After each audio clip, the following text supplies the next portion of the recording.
All right, we are back, I believe. We kicked the gremlins out of the studio, so we're ready to have a look at some. So we up? Have a look at some racing again. Well, you didn't kick them all out because I'm up here. Well, that's true. So- We're going to kick you out, mate. Yeah, I know. We're going to lock the door before. Yeah, I know. Yeah. But, you know, Here we are, racing Here we back are. on the screen, on the stream. Thanks for hanging around or logging back in, guys. tell you what, it's a great vibe out there in the staging lanes, guys. I tell you, it's great to see cars stretching all the way around the corner in the staging lane cam. And tell you what, the action on track has been thick and fast. Been some great times out there and some beautiful cars that have turned up tonight. And we've got this Commodore down here, the VH. It's got nitrous on it. Oh, the VH SLE. Yeah, That was the Luxo pack, wasn't it? it's The top of the SLE. range, the SLE, yep. You can always pick them by the rear bar. Yep. See, the rear bar has extensions that go right up to the wheel arches. Yes. And all the chrome inserts around the back and front windows as well. And then all the velour trim and headrest and stuff inside. But, yeah, outside, they're pretty easy to pick straight up. So easy to pick over a VC as well, Mark. Yes. The VH, Yep. right? Lots, very, very obvious differences between Yep. the two. Tail lights is a really big one. Yeah, because the Oh. shape is completely different. You know, Yeah, like they yeah. really set the bar. Look, a bit of friendly banter there between us, of course, but great time. That was that VE wagon, I think, in the Aeroflow lane, 11:47, which I think might be his quickest time of the night. I can't tell you. I didn't actually. I was too busy looking at the VH. Too busy trying to figure out if it was a VB or a VC or a VH.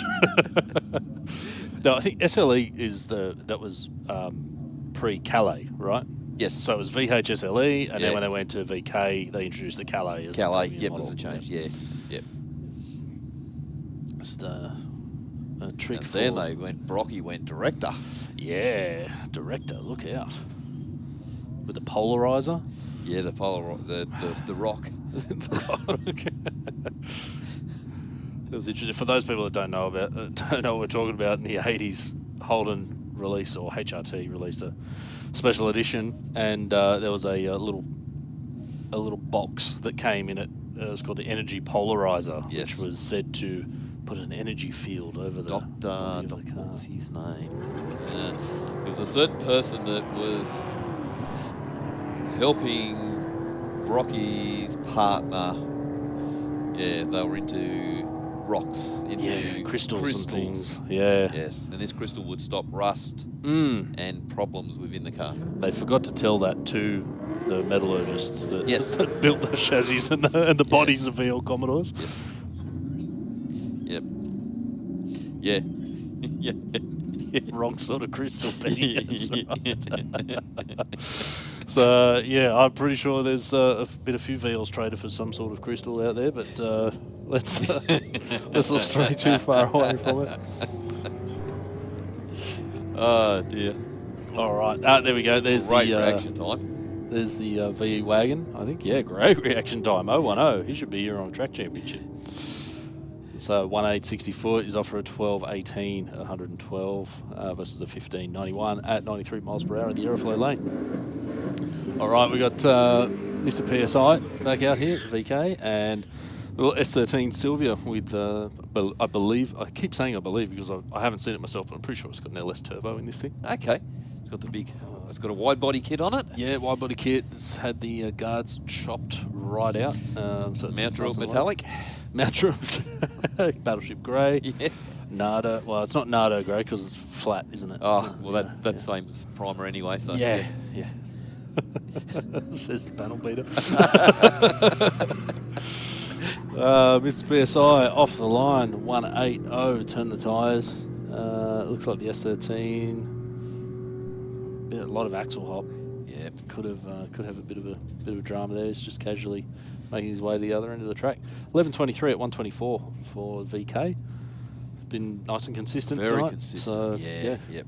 great little package. And the Nissan just creeping across the line for 26.7 at 45 miles an hour. Yeah. Hopefully there's nothing major there. It's I just hope a bit not. of a problem off the line. Yeah, it could have been just a bit of a something sort of surprised him a little bit. He just went, oh, I'll just take it easy. But Yeah. you never know. And just to the drivers out there too, like if you leave the line, starts making funny noises or something you feel is just not right, slow it down to a safe speed and pull right over the side of the track and stop where you are. One of our crew will be on the spot and we'll have a look around. If everything looks okay, they will then wave you on, or if you've got something coming out of it, they will hook you up and move you out or get the tilt tray up underneath it. Two things within that: it doesn't mess the whole track up. Yep. But also for your car as well, if you've done some damage, you're not going to do more damage by keep driving it. That's exactly right, mate. And yeah, I mean, I think the number one thing is when something goes wrong, you know, with your pass, the most important thing is just to move over to the outside of the track, move towards the wall, and get over there. You know, if you feel like the car is doing everything that it should, you've got no warning lights on the dash, or you know your oil pressure gauge and everything. If you've got all that sort of thing in the car, is okay, and it's still moving under its own power.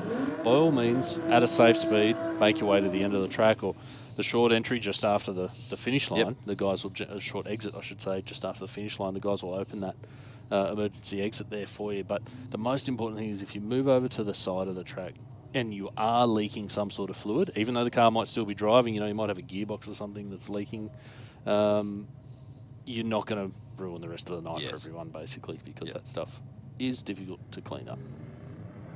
But ultimately, we want to make sure that you're safe.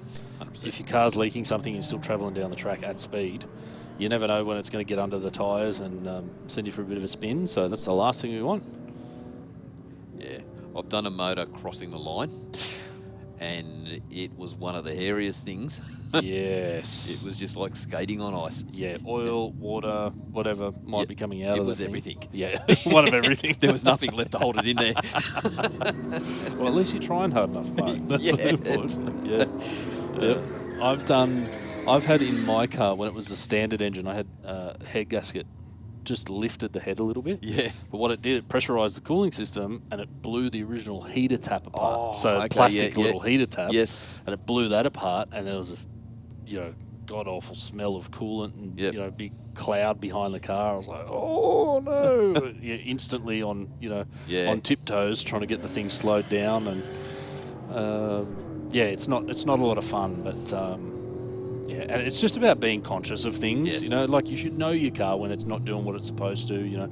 If you've got your foot buried to the floor and the thing's not going the way it normally does, just take your foot off the gas, you know.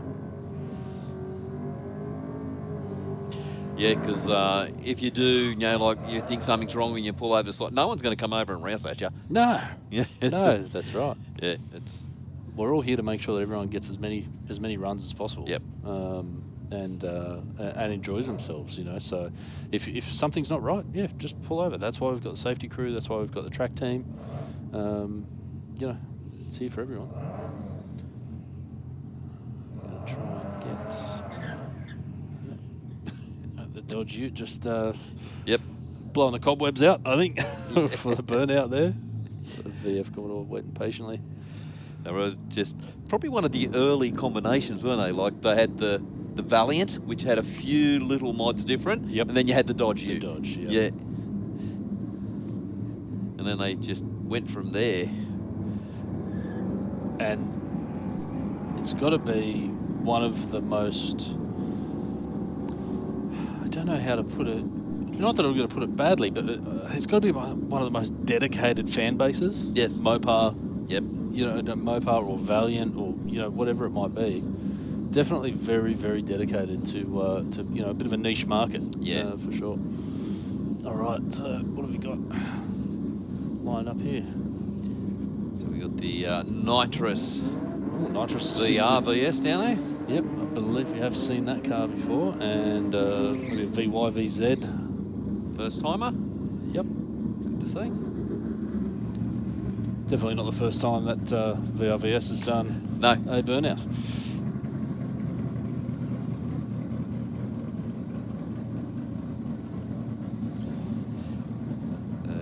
It's FC very, very lumpy. Yeah.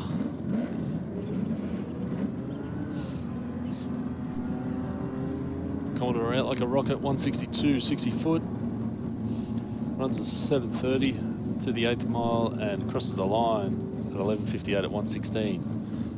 The number plate is to be believed. It's a V6, so that is quite a respectable time.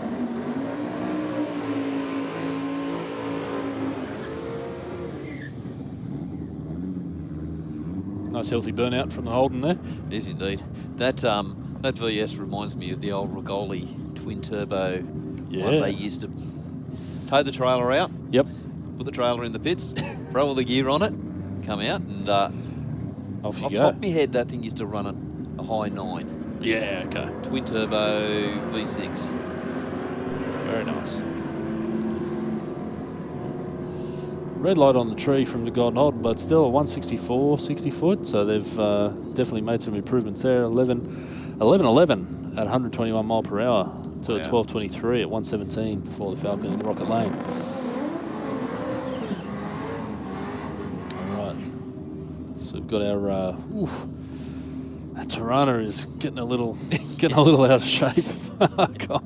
It's making me nervous, this thing. The burnouts are getting bigger and bigger. Yeah. Got Tim Karam, King 4G, the Evo in the Rocket Lane. Let's see if they've made some progress on the launches for this evening.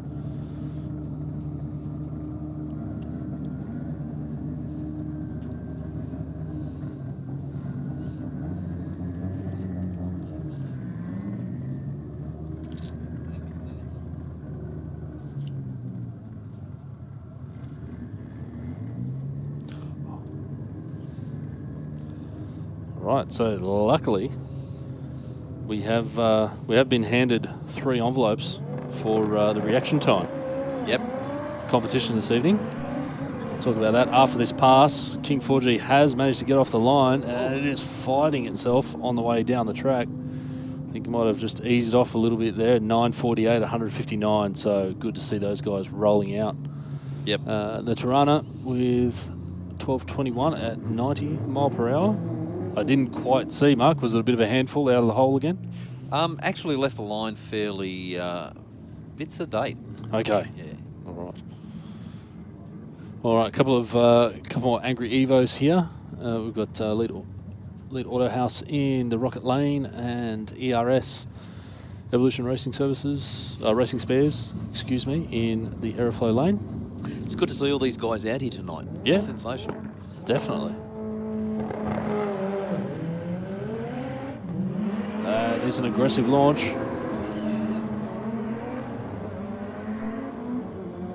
Very aggressive. Crossing an 884 at 175 for the ERS car. Executed going all over the track, 924, 165. So definite improvements. Yeah, indeed. Lead Auto House getting down the track, which is what we want to see, and ERS chipping away, getting closer to their previous PB is an 860 range. Okay, guys, just got an announcement. If anybody sees a young girl walking around in the crowd, her name is Kayleen. Her mum is up here outside Troy's gas-fired pizza. Unfortunately, Kayleen has gone for a walk, and her mum is very, very worried about her. So, Kayleen, if you are around, please make your way up to the pizza. Hey, Stewie, did you get any, like, she got a red jumper or something like that stands out?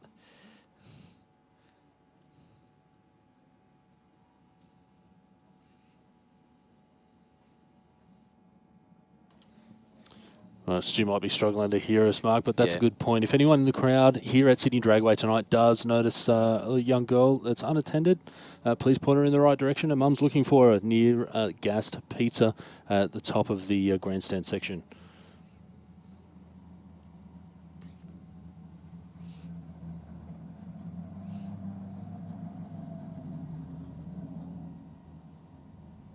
Okay, just having a quick look down the track.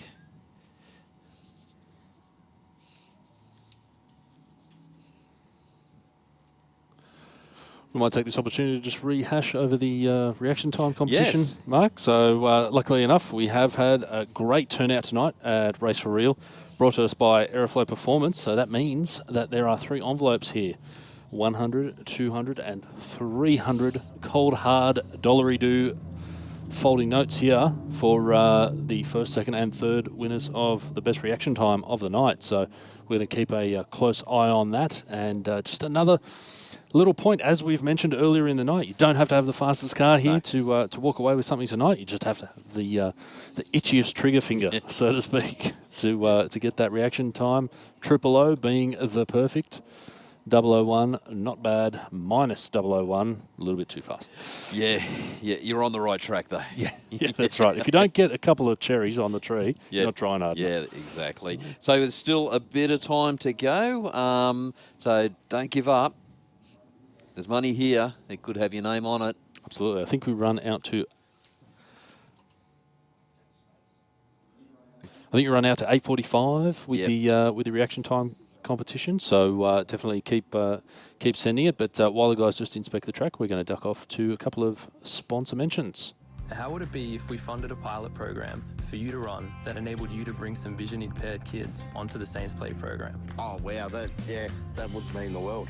My reward is the smile on the kids' faces. And since you've given so much to others, we'd also like to do something for you personally. But how would it feel if Pepper sent you, your partner, and your daughter Molly to the Gold Coast for a few days?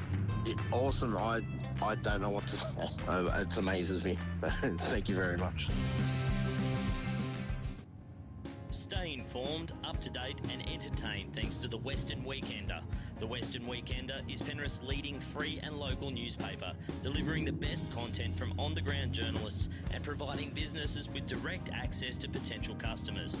News, sport, entertainment, puzzles and so much more.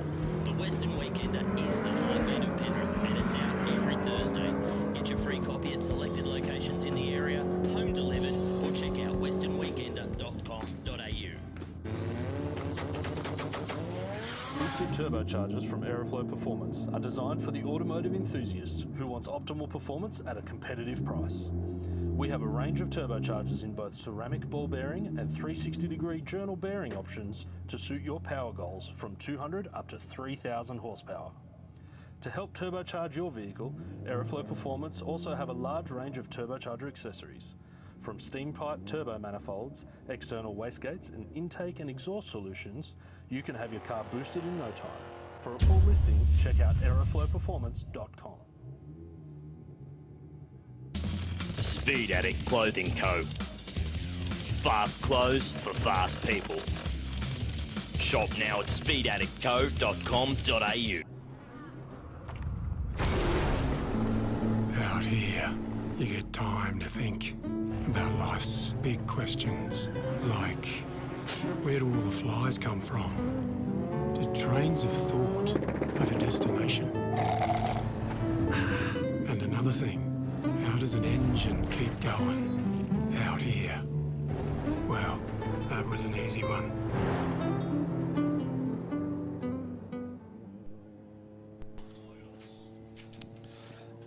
Welcome back to Race for Real here at Sydney Dragway, brought to you by Aeroflow Performance. So we just had the Baghdad Evo pull up to the line, but unfortunately didn't get the launch out. So I saw it pull up to the line, Mark, and we were at the ad, and I went, just as we're in the ad, this thing's going to run a scorching past, but saved by technical gremlins. Yes. Let's put it that way. That's where they went. We kicked them out of here, out of this office, and they went and saw Mixed Motorsport. Sorry about that, fellas. All right, so a pair of Volkswagen Golfs by the looks of things. On the line, a little bit of launch control. The Aeroflow lane gets the reaction time. Looks like they're fairly evenly matched as far as tune and power is concerned.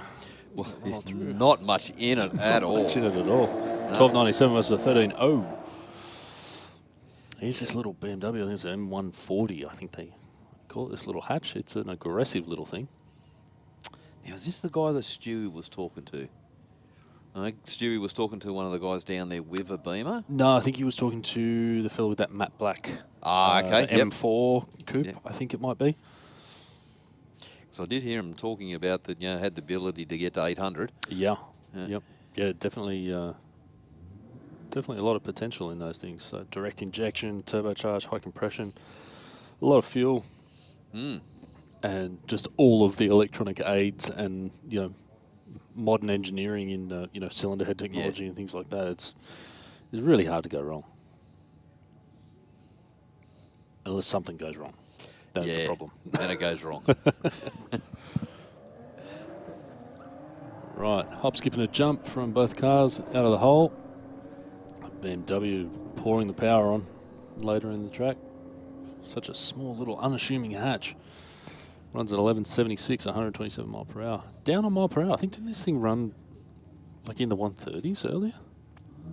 No, I didn't see it. Might be I've seen it around where it's bit. at. 14.9, 95 miles an hour for the Rocket Lane. We've got the up. The this version at the moment. Yep, version 1 of Nugget the Up. Yep. Soon to be V2, bigger and badder. Tonight's its last night.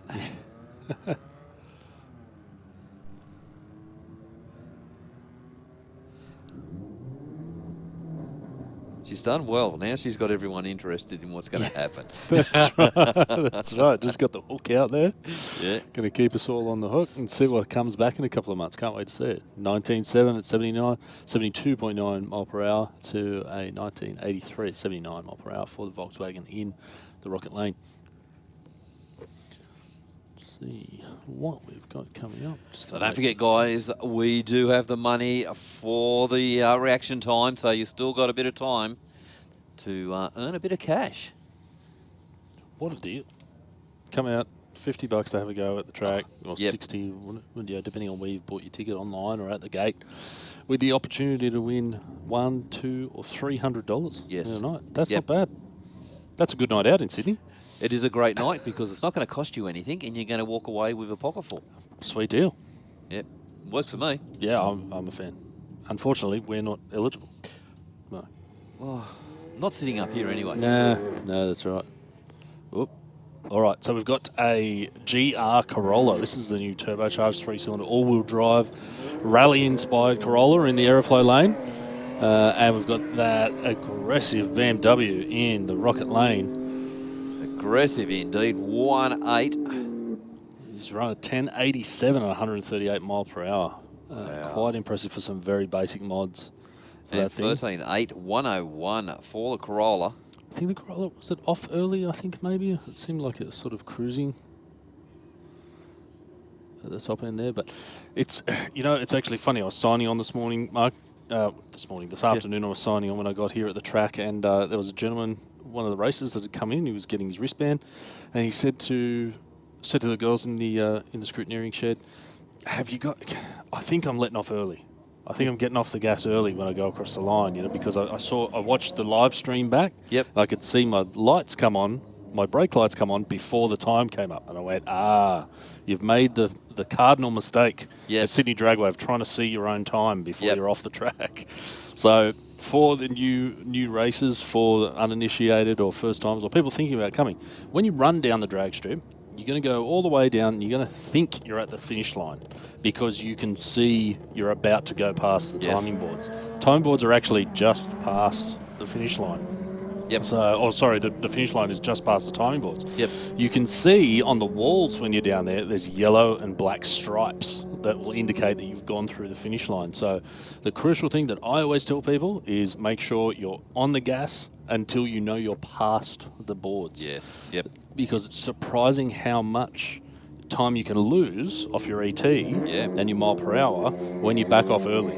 So you're going as fast as your car can at the big end of the track across the 400 metres, which means there's the most air resistance. The rolling resistance is built up. So when you're right at the fastest point, when you get off the gas, that's when you lose the most instantly as well. Yep. So you've got to make sure that you're going to run it out the back door, as we say. Yep. So make sure that those yellow and black stripes are on the walls next to you before you're jumping on the brakes and bring it down safely to go around the return road. Don't worry about your ET at this stage. No. You're going to get your time card. No, that's right. You get the time card when you come back down the return road. So it'll be all good. But we want to make sure that we see you get the best ET. Yes. And then you can find out, it's nothing like a little bit of, suspense. Yeah. What did I run? Was that it? It felt like it was a new record. Yeah. Yeah. And once you sort of get your head round the racing and everything, you'll be living off that time card. Yep. There's just That's so right. much data on there that you can see how you've performed all the way through the track. Little increments here, Yep. little bits there, big bit here. And once you do get into it, you'll get your either on your computer or back in the day we used to have a pad. Yep. And everything was down there. If what weather, day, time, the whole lot, because they all make a difference to your ET. That's right. Yeah. Yeah, and it's with modern ECUs and EFI systems and whatnot, the weather still has an impact, but it's not quite as much as, say, a traditional carby setup on an engine. But because the ECU may be able to compensate for certain factors, but it still affects it enough, especially in like a turbocharged application. If it's a really hot day, then your ECU is going to have a range where it can compensate for the temperature, but then you should still be able to get in there and change the things. All right, we're going to land a little bit harder because we're going to need the more boost at the big end because the air's not as good, or whatever it may be. So all that data really is worth it's worth noting. Yeah. Yep. And another thing that a lot of people may not be aware of is how much you gain in the 60 foot on the back end of the track. Yeah. It's a magic number. The 60 foot, for every tenth that you get at the 60 foot, loosely, it's 2 tenths at the other end. So whatever the gain is at the 60, you double it at the quarter mile mark. No one knows exactly how it happens. It's witchcraft and black magic. It is. But it doesn't matter if you're running a 6-second car or a 12-second car. If you run a faster 60-foot time, whatever that improvement is at the 60, it'll be doubled at the back end. And that's where you're really going to get big gains. Obviously, you can you make a lot more power. You're going to make more speed at the back end and things like that. But once you're looking at those time cards and you're figuring out what your car's doing, once you can get a consistent low 60-foot time, the ET times will tumble. Yeah. We were probably consistent around the 1.7s and 1.6s, and we took the car to Rod Andrews. Rod Andrews set it all up, all the cage, all the everything in it. And then we were down the 1.3s, and And that was what was your ET change? I can't even remember back then, but we ended at 950. There you go. And with a 1.7, you were probably kicking around the low 10s, right? Yep. So that's same thing happened with me. I went from a 1.4. There's a couple of changes at the time. My car went from a 970 with a 1.4-ish 60. We cracked a 133, and then it was in the 930s. Yeah. So it's a massive difference. Yes. And obviously that's going to be harder and harder the lower you get it to see a big gain. But it still gives you the reward at the back end. So that's why it's important. Come out here, run a time, come back down the strip, come back down the return road, go past the time card, compare it to the last one that you got. Don't just throw them out the window when you get them every time, and have a look and see where you can maintain, because you might not be able to put more power in your car on the night. You might not have that tunability or something like that. You got the same thing, but you might be able to figure out how to get it off the line faster. And that's going to get you a better ET. Well, this QE down here, there's a lot of things to get these things launching out at a good 60-foot time. Well, I've been down in the pits just while we had a little bit of a break for me anyway. We do have some Burnout cars out the back, which is great to see. So I'll be having them hit the Burnout pad a little bit later, but still plenty of cars in the lanes for some more off-street drag racing. And Stewie, we've got the money on the table. Oh, fantastic. I'll tell you what, there's been some killer reaction times tonight as well. So to all our street car drivers, eyes on the prize. I don't think there's too much longer, is there, for the reaction time? No, probably about 6 minutes? 5 to 10 minutes, something like that, Yeah. So all those people that are out in the lanes or in the tunnel now, guys, it is time to have a good red-hot crack at the tree. Because you never know, you might be able to drag the quickest reaction time. And that's for all our streetcar drivers. So look out, guys. I've seen plenty of .0s earlier on this evening, but normally they start to get a little bit serious from about 8 o'clock onwards. Yeah, from my memory, Stu, I think we've seen an 010. Yep. I don't know if I've seen better I than think that. that was Uncle Joe. Was it Uncle Joe? I thought I saw. I think that VE wagon Oh, well, okay. might have done 010 as Yeah. well. Okay. But, yeah, definitely a few more minutes involved before we cut that off and award some streetcar drivers a bit of cash.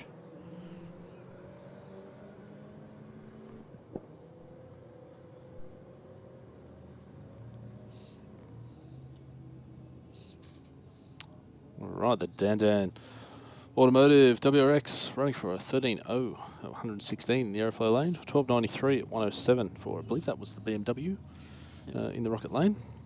Well, we've got the car down on the burnout pad, just getting hooked up now to be moved. Yeah, unfortunately, I think that's Baghdad from Mix. It's Okay. had a bit of a failure, unfortunately. Looks like there's a bit of cement dust behind the car there. Telltale. Yeah, some type of fluid leak coming out of it. Yep. Guys are all Yeah, over there's a it. lot of oil coming out of that car, boys. Unfortunately, there for Baghdad. Yep.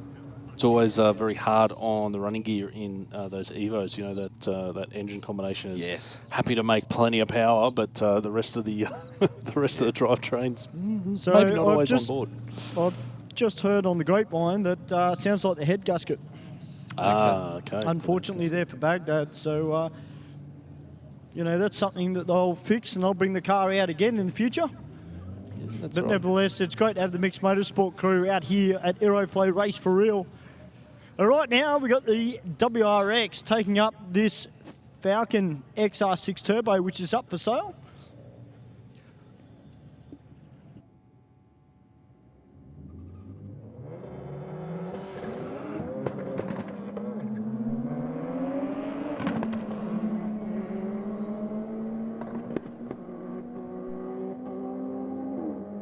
Fair bit of flame coming out of that car, Pat, as it cracked past the finishing line. Yeah, it's pretty spicy. Heading on down there, mate. So 1156, 132. There's definitely some power on board.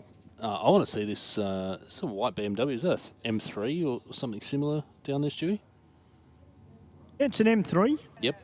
It's probably one of those new X-Drive all-wheel drive units. So let's have a look at this thing get off the line. You're asking me about spicy? You're an AU fan. AU and spicy don't mix. Oh, do they? Okay, I'm going this way. Don't upset the AU people, Stu. Yeah. They're a very defensive crew. Yeah, I just worked that out. I just got the eyes. They're already upset. Are you? That's a glorious vehicle and it should be defended like Australia's on it, mate. Many an adventure has. Well, that was certainly a lot happened of in AU. black smoke coming out of the back of that car. Yeah, diesel. Bit of diesel action here. We got the soot. You know what it gets, Mark. Yeah. I've been told. I'm driving one, it doesn't work.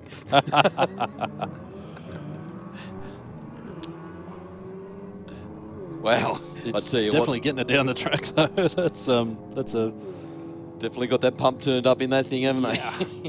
there's a feisty little diesel Polo. 1426 at 100. I know a 14 is not the fastest thing in the world, but if you had a standard one of those, it would not be running a 14. No, you'd be probably clocking around a 17. Yeah, I reckon. Yep. Yeah, not too bad. That's it. All right, we got the R35 GTR down here, pulling into stage with the Focus ST in the Aeroflow lane. A couple more consistent modern vehicles down here. That 35 is getting out of there. Yep. 18360, super consistent. They just 11, hook up 14. straight as a die, end to Yep. end, done. Yep. 11.1, 125 miles an hour to a 14.1, 100 miles an hour. Yeah, so we got the Crusader here tonight. I did see that as I was walking out the back. Crusader or a Chaser? Crusader. The Silver Crusader. And Crusader, and looks like a an earlier Supra as well. Yeah. Stu? It's a Mark II Supra. Sorry, Mark III. well, it's got a Yakuza Motorsports sticker on the back of it and Overkill Automotive. So be interested to see what they get out of this. Although there's got a passenger in it, so it cannot go quicker than 10.5 seconds.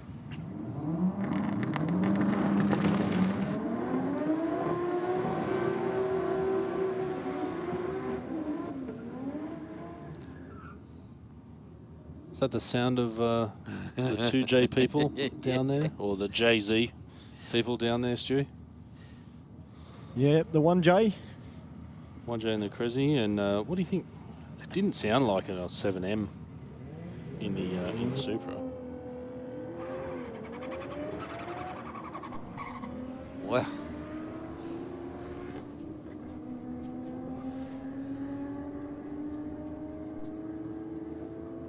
Definitely going nice and strong top end.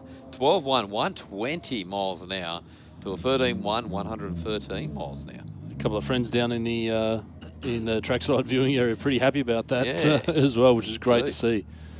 It's great to see people get out here, enjoy their car with their friends, and their friends being over the moon.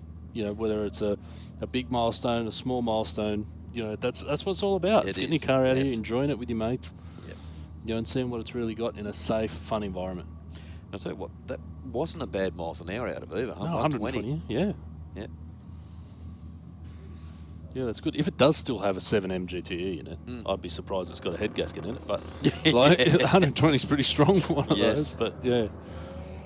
Right, boys, we're going to rush you back upstairs for the reaction time contest, because that'll be coming up very, very soon. Thank you, Stewie.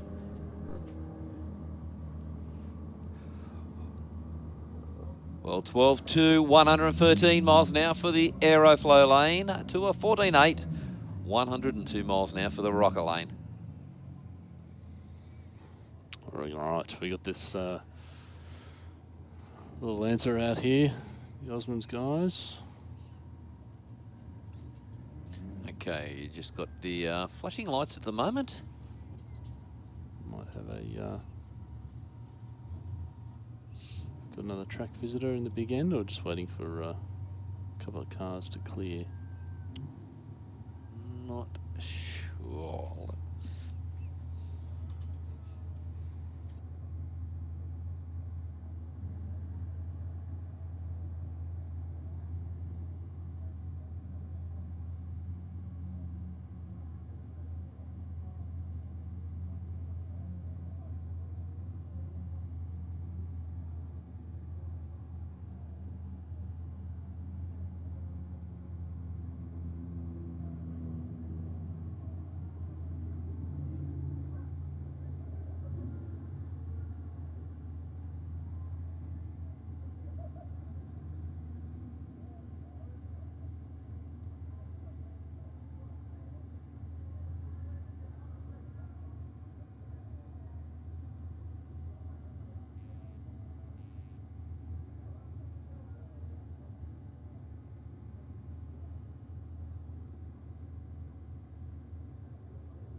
well, Evo's getting out hard, but unfortunately aborted the run on that one. Had a little bit of a hiatus there. I'm not exactly sure what happened, but unless they're just chasing a little bit of launch out of it. But 13.9 at 103 miles an hour for the Aeroflow lane and 20.4 at 47 miles an hour. Definitely not real reflective of that car. no. We've definitely seen a bit more out of that.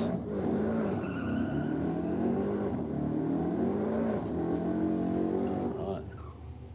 It's our big Hemi 300. Sound fat. Sounds don't they? beautiful. Yeah. Sound great. Nothing like a Hemi. Yep. And one just round the corner from my place, and you can just hear it coming. Yeah. It just sounds so good. It doesn't hold back.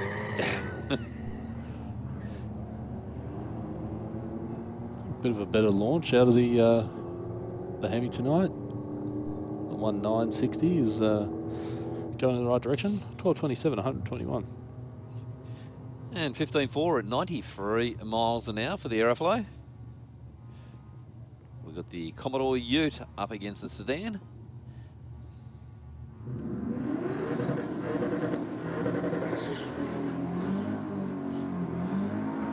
Getting very friendly with the limiter down there in Yes. the Aeroflow lane, Mark.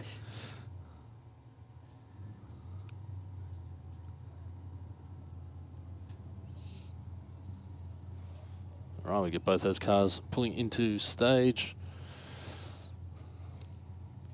Get off of the Ute, just not quite. There we go.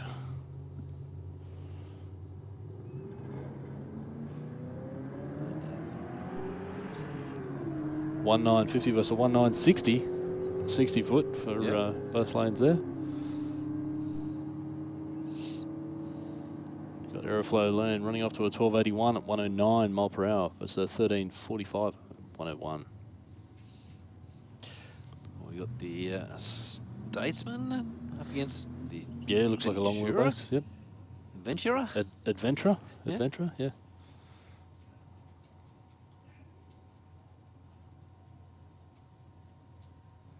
There's a workshop that I know PSC Racing handle one of those Adventurers. It's got I think it's a 403 cube LS motor with a might be a Magnuson or a Harrop supercharger on it. The thing is it's a bit of a roll racer. Yep. And those guys are definitely finding the limits of the drivetrain combination. I was going to ask that question. Yeah, 4L60 out of the factory, not ideal. And then a transfer case that was never really designed to make the amount of power that it is at the moment. But and that's one of the bonuses being targeting roll racing. Yeah, that they are giving that combination a fighting chance by getting the vehicle moving rather than just hitting it off the line with all that power. So. Yeah, I sort of, when they very first come out, I was sort of thinking about the drivetrain with the LS. Yep. Would it survive with just the standard LS power? Yeah, well, they turned, when they did the Coupe 4, I remember the HSV version, which was the all-wheel drive version of the GTO. Yep. Or the Monaro, or however you want to phrase it, the two-door. They did turn it down. I think the HSVs at the time were a bit closer to, I think, 298 in the VZ. Kilowatts, and they turned it down to 270 to try and limit a bit of the wear on the the 4L60 box and whatnot with all the extra load from an all-wheel drive setup. But definitely wasn't. It didn't run for much longer after that, so I don't know. Yeah, I don't think they put too much into the development of that combination. So but still plenty of them running around and. There is, Good to see what people are doing with them. That was a healthy burnout from the BF Falcon there. We've got that nice little silver coupe in the Aeroflow lane, Mark. Yes. You can't improve a bit.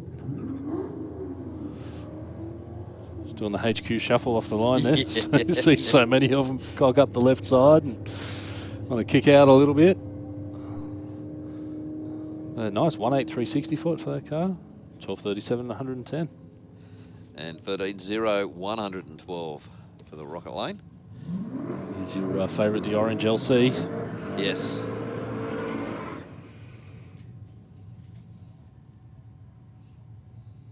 So you should be able to keep the modern VF honest in the Rocket Lane, don't you think? Yeah, I think so.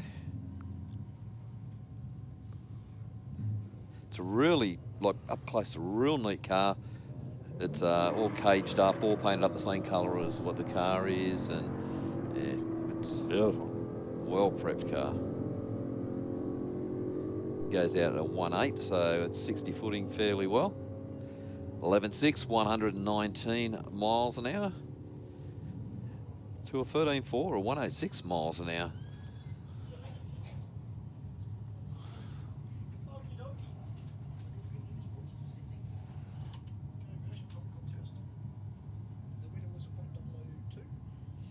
Wow. Excellent. Two, like you said, yeah.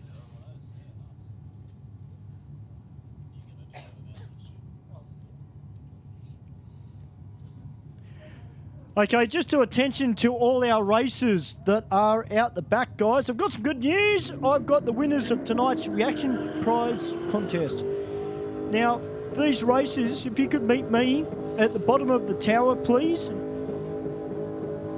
I am looking for racer T9, Richard Tierney. Racer number T13, Jerome Kelly. And racer number T30, Peter Sleeman. So that's for our reaction time prize contest. So I'm looking for Richard Tierney, Jerome Kelly, and Peter Sleeman. Racer numbers T9, T13, and T30. If you could meet me at the bottom of the tower, please, immediately. Big congratulations to those racers tonight, Stu. They have walked away with $300, $200, and $100 cold hard cash for their efforts out here. Some killer reaction times. Yeah, it's actually, the guys are on fire. Man, a 002 on a street car. Yep. And then two 0010s, second and third, tied for 010. That's very impressive. So congratulations to those guys. And hey, next week it could be you. Yes. So indeed. come on back down, give it a go, get on that light, get up on that wheel, and see if you can't take home some cash. All right, the Nitrous VH SLE. That's it. Got that. I noticed because of the bumper and the tail lights. I knew what it was. That's two things tonight, eh? It's definitely, I think, a work in progress, this car, but it's got a lot of potential. I think there's, it's come off the line, 1960 foot. They're laying some nitrous into this thing. It looks like a bit of fuel on the launch, so they're trying to keep it nice and safe. Yes, yep. It's probably a little bit to work with there, but a 12.23 at 114 is the tightest street car. And 15.0, 76 miles an hour. And that's the thing, when you start putting nitrous in it, you really got to put a lot of fuel in there. That's right. And then, it starts putting extra load on your ignition system. Yes. Your plugs are going to foul because you're throwing all this fuel and this temperature at them and whatnot. So, yeah, it's not for the... it's not for anyone that's afraid of a bit of maintenance, the odd nitrous combination. You'd know better than some of us up here, Mark. You've had a couple yourself. Yeah, makes you work. Makes you work. But when it's working right, it does. That's fair enough. Yeah, that's why I like my turbo, mate. Just a bit of page up action, and she's on the way. Yeah, it's a bit of a progression from that too. Like, you see a lot of guys that were really into the nitrous had moved across to turbocharged cars. Yep. But there's some guys out there just hard and fast.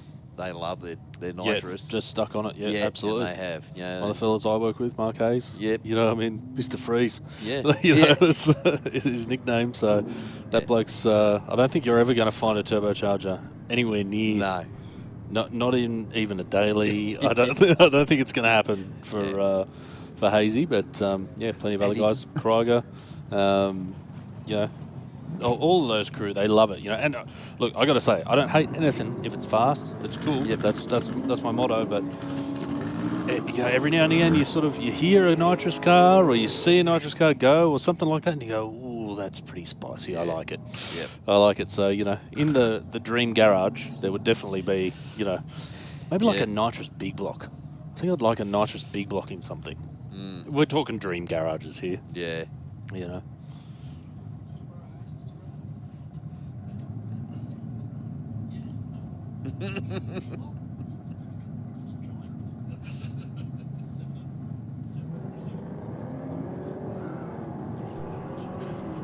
Yeah. Well, guys, I've got some good news. Yes, The winner was Peter Sleeman in the HQ Coupe, Hey. Silver Coupe. Perfect. So I've got Peter here with me. Mate, congratulations, point 002 on the tree. You've got to be happy with that. Very happy. So tell me, mate, $300 going back into the car? Petrol. Congratulations, Peter. Well done. Okay, I'm still looking for racer number T13, Jerome Kelly, and racer number T9, Richard Tierney. Well, Stu, we've got a lot of races coming down the return road, so maybe they've just come off a pass. Right, that's Silver LC, mate. Ooh, jeez. Getting a little wild out around half track there. Very, very skatey there. That's, yeah. I'd love to know what the engine combination is in that thing. It's pretty, it's pretty fierce. We might also have to send him past Rocket Industries to get a brand new set of tyres as well. 'Cause right,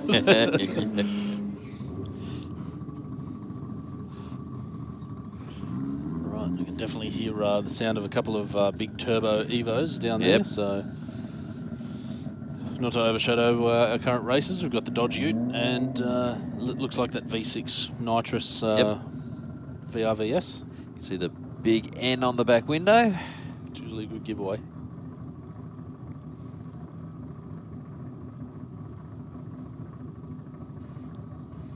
Not to put our too fine of a serious hat notice on it, it is really important that when you do bring your car down here, you can have these power adders, you can have nitrous. Yes. There's nothing wrong with that.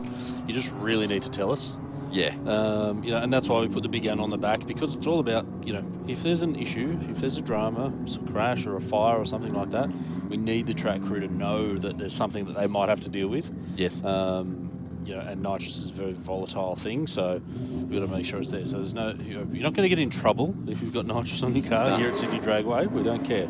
Out on the street might be a different story, but here we're not going to get in trouble at all. So don't try and hide a little sneaky beat system or anything like that. Just be loud and proud about it, mate. We're happy for you to have nitrous. Yeah, 100%. Yep. All right. So the ERS Evo lining up in the Aeroflow lane. We've got the Savage Customs VL in the Rocket lane. See if they can't get the power down on this pass. Both cars actually struggling for a bit of traction here. So VL seemingly getting away fairly cleanly this time. The ERS Evo is on a mission down the track now. It is swinging past for an 879, 173 mile per hour. Still not quite where their record was, but definitely moving in the right direction. The VL reeling off a 1353 at 105 miles per hour, definitely with a bit more traction on board this time. Yeah, a little bit softer out of the hole, 2.3. Yeah, 2.3 is for sure something going on there, but I think it's still got the full show wheels and street tyres on there, so definitely traction limited on that combination. Maybe Michael can get himself some wheels and some radial tyres or something like nice that. And sticky. Something nice and sticky to bite into that Sydney Dragway track. Okay, just attention to all the racers that are down in the pits and out the back. Racer number T13, Jerome Kelly, and racer number T9, Richard Tierney. If you guys can meet me at the bottom of the tower, please, for the reaction time contest.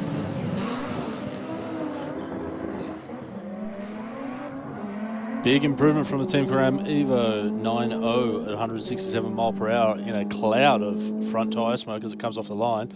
The other Elite Auto House Evo, I believe it was, 894 at 170, breaking into the 8-second zone. A little bit smoky that down the bottom end there. Yeah, a little bit of something happening, and I'm pretty sure the Elite car swapped lanes in the big end, so it would have been a bit of a spray tan in the pants moment, I reckon, mate. Yeah, I think so. I have to credit every time I say that on commentary. I got to credit it to a commentator that was down at the Bend when they had Group 1 meeting on down there, the Spring Nationals. Unfortunately, I can't remember the gentleman's name who said it, but there was a racer that went into the made a visit to the beach in the big end down there, and the commentator called it, and he said, "Yep, I'm pretty sure there's a spray tan in the pants." Everyone knew exactly what he was talking about. So it's a classic one. So I am adopting that when need be, but hopefully everything's okay for the guys down there at the big end. It looks like we can't see anything happening. If you make it around that corner, you're on the right track. You're good to go. Yeah, that's right. That's right. By hook or by crook, get there. So track crew just making sure that there's nothing dangerous left on the track from that pass. There might be a little bit of a spot of something. Yeah, nothing a good bit of thinners doesn't fix. Yep. A little bit of thinners, break up, whatever that might be. And, it's not the end of the world if there's a little bit of something right dead in the middle of the lane, because obviously your tyres are on either side of it. Yep. So we're still going to make sure that we're going to clean that up nicely and make sure everyone's got a nice, safe surface. Yeah, just having that quick little mop up there.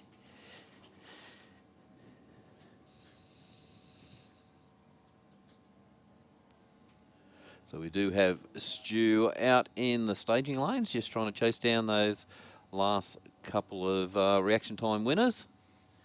Absolutely. Big congratulations to those guys. I hope they're still here, because you can't claim your cash prize if you're not here, I don't believe. No. Makes it a little bit tricky. But we can. Yes, absolutely. No, I mean, we would never do such a thing. No.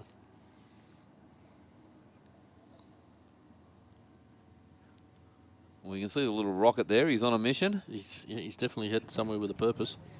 Always walking with a purpose, mate. Hey, No, it's been a fantastic night here at Aeroflow Race for real, and we've still got some racing to come, guys. Of course, the Burnout's coming up a little bit later as well. There's plenty of kids up in the grandstand, so I reckon they're getting pretty pumped up, ready to see some smoke. Absolutely. What's those racer numbers again, Stu, for the reaction time winners that we haven't found yet?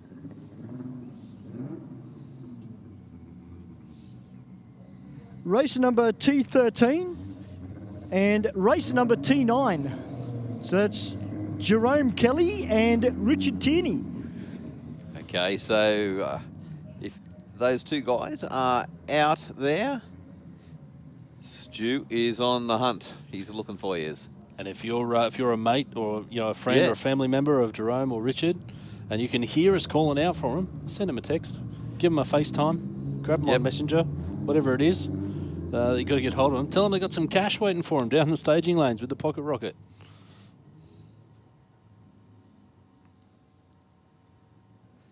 Okay, just moving these cars into stage. Good to see we're back rolling in. Mark, if maybe we, Jerome and Richard, they've had a couple of chances to pick up this cash. Maybe, maybe they went home. Maybe it's too bad. Well, maybe their cash prize will go back in the pool for next week. Yeah. Maybe someone else listening that's in the staging lane is going to win it next week. That's why you got to hang around, folks. That's it. What I like about giving out the reaction time money is just about every racer who obviously doesn't race here all the time,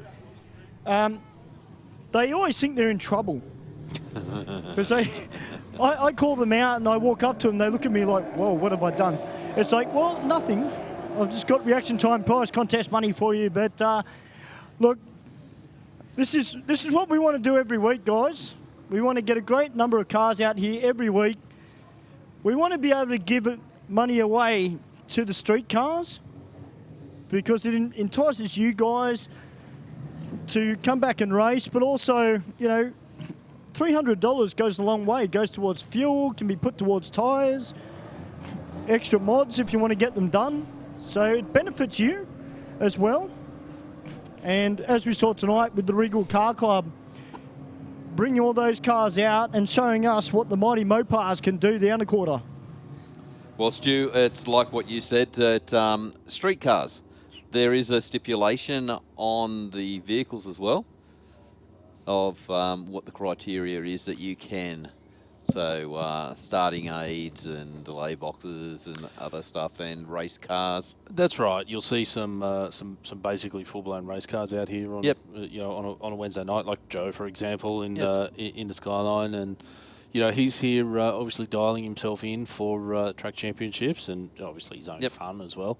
But if you're in that lane 6, which is generally where your race number drivers are, you won't be part of the reaction time competition, but there's still 5 other lanes that'll let you you can be part of and be able to win that cash. And like you said, if you've come out and you get the reaction time, but maybe your 60 foot's not where it is because you haven't got some traction. Hey, now you might have $300 to go towards a set of sticky tyres. Yep.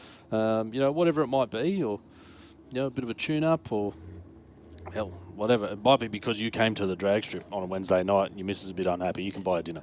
You can buy some flowers on the way home and still have some change. Exactly, yeah. So it's a good deal for everyone. Yeah, 100%. All right, so we got the Volkswagen Golf in the Aeroflow lane, and it looks like that BMW. It is, yeah, he's up against the black BMW. It is an aggressive beast off the line, definitely traction limited at this point. 610 horsepower, I think they said. Yeah. That car's making 138 mile per hour would pretty much indicate that that's about correct. Yep. And that 138 miles an hour would be putting it into a decent 10-second pass. Yep, definitely. I'm pretty sure I ran, obviously completely different thing, but my full weight car wouldn't be too much different weight to that thing. Yep. At 138, I'm pretty sure I went 970. Yeah. Yep. Or 976, 981, yep. One of those is in there. So with the right combination, that sort of mile per hour is definitely in the single digits. Yeah. Well, we were around the 130 to 140. 138 to the 140. Yep. Yeah, and that was usually around 9.6, 9.7. Yeah. Yeah, well, my 930 was 143. Yeah, yeah, mile per hour. So yeah, that's and that goes back to the 60 foot, like we were mentioning earlier. If you can get the car off the line, yep, you've got a lot of potential performance. So yeah. Speaking of potential performance, Aeroflow lane 1026, 153. Miles and holy dooly. Jeez, that's way up there. It's not often that I reel off a hooly dooly, Mark, but 153 mile per hour is well worthy of it. So, yeah, great to see. And 11:43 at 124 in the other lane is nothing to sneeze about. We'll just gloss astounded over at that lane. Yeah. I'll tell you what, guys, I did mention earlier we had one car from Dan Automotive. Well, it turns out we got 2 of them. That R33 is also out of that workshop as well. So the WRX, they're still playing around with it. It is manual, but they've got the laptop sitting in there as well. They've been doing a little bit of tuning work on it. But hey, it's great to have these workshops come out and support Aeroflow Race for Real in their street cars. Sensational. Also, just on a bit of a side note, guys. Just on a bit of a side note, obviously I've been walking around the venue, as I tend to do, and been up in the crowd and walking down. Just want to say thank you to some of the people that have been commenting on the commentary as well, saying that they like it. Thank you, guys. We really appreciate it. It's not very often we get to hear that type of thing, particularly from people that are here in the crowd. So thank you very much, guys. Yeah, that's really good feedback too, Stu, because we sort of makes better for us too, because we know we're on the right track and that everyone is enjoying what's happening. That's definitely what we want to what we want to work towards, and we want to, it's entertainment. It is indeed. Right? That's the aim for tonight. It's people to come and have great fun driving their car, and provide some entertainment for themselves, for their family, for their friends. Get on down, something during the middle of the week. Safe environment, fun environment. Get out here, you can have something to eat, you can have something to drink. Yeah. Yeah, bit of banter. Yep, It's all good. 100%.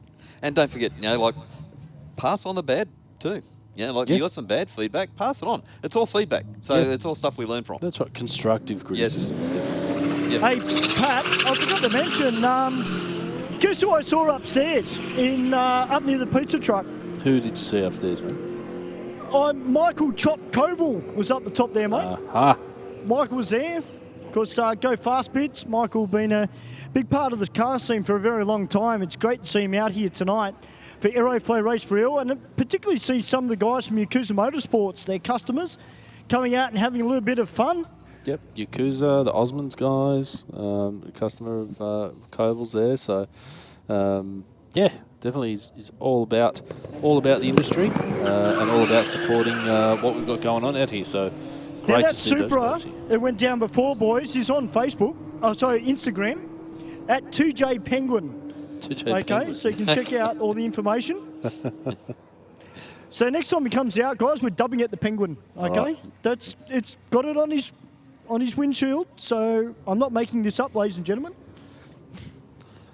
Fair enough, Stu. We like cars with nicknames. I love Yeah. people that nickname their cars. I reckon it's a throwback to the old days, and I love it. I'm not giving a What do comment you call on your it. car, Mark? I've called my car lots of different names when I've worked on it.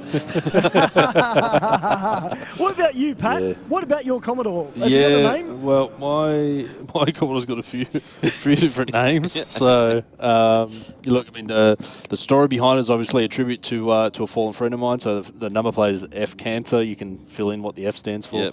Yep. Because of that, it's a gold colour, so it's often called either the Golden Nugget or the Golden Retriever, pretty often. So, yeah, but it's all in jest, mate. You know, it doesn't really have a name as far as I'm concerned, but it's definitely got a meaning, and that's what it's all about. So, as long as everyone's got something, you know, if they like to name their car, great. If there's a meaning behind it, awesome. If you're just having fun in your car, make sure it's here at Sydney Dragway. Yeah, do it the safe way, like this red P-plater's doing in his Statesman. Absolutely, that Statesman has done some laps tonight, Stu.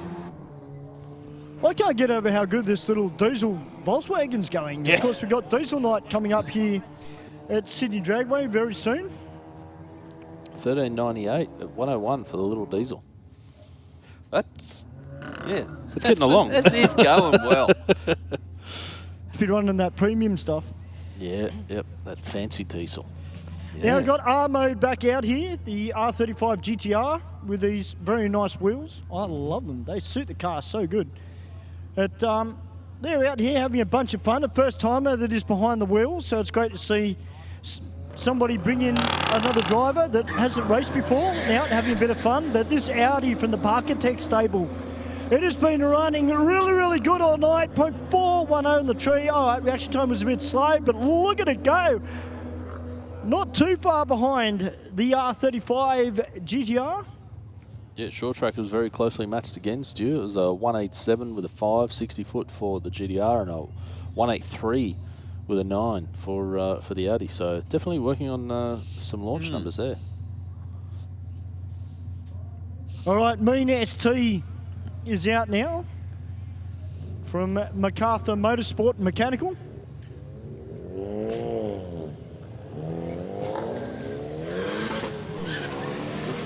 Gently off the line for the Focus, but it rolls into the power as it gets out of the hole. It's going to run on down through the big end of the track for a 14.4 at 108, and the Rocket Lane 13.96 at 102.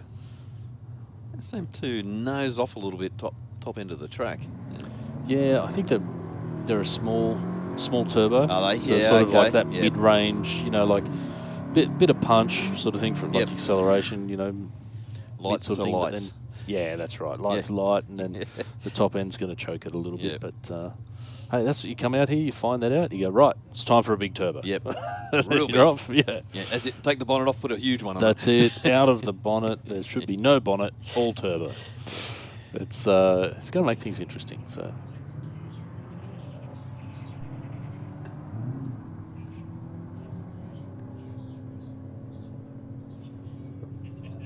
Well, I dragged it down there in the Rocket Lane. The Savage fiberglass modifications, sponsoring him. Of course, we interviewed Mike Savage earlier, who was racing that beautiful looking blue VL. This is a really well turned out car, Stu. No, it certainly was. So if you're after a bonnet for your Commodore, definitely do keep in mind Mike Savage with his fiberglass bonnets. And we got the VF SSV about to take on the VS.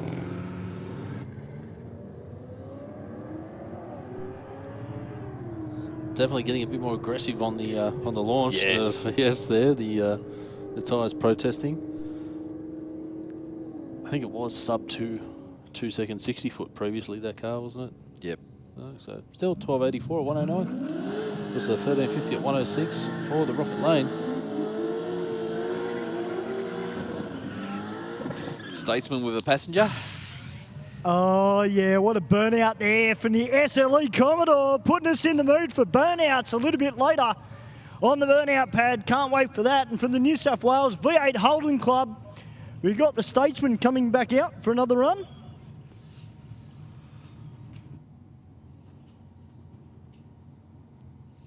Okay, both cars creeping into stage here. Let's see if the VH can improve. Oh, cherry on the tree. That's all right. It will still record a time going down the track. 2060. It's for a 1229 at 115. So definitely some more in the short track for that car, I think. For sure. 14.5, 97 miles an hour for the big Statesman.